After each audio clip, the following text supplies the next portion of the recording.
lagi besar. Tapi kalau bor dalam pasu tu kita tak boleh bubur dia. Kita kena bubur dia tepi dinding rumah. Jangan bagi kena hujan lah, musim hujan ni. Kalau tak dia nanti mati. Okey.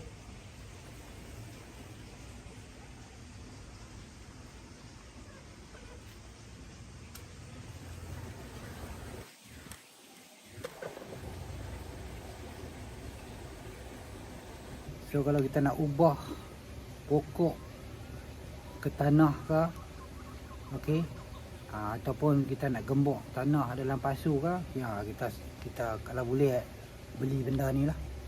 Okey. Ni. Okey, senang kita nak gembok tanah, senang kita nak buat lubang. Okey, kalau jadi tanah ataupun gembok. Okey, kalau tambah-tambah kalau kita tak nak gembok tanah dalam pasu lagi cukup mudah. Pasal kita tak boleh nak gembok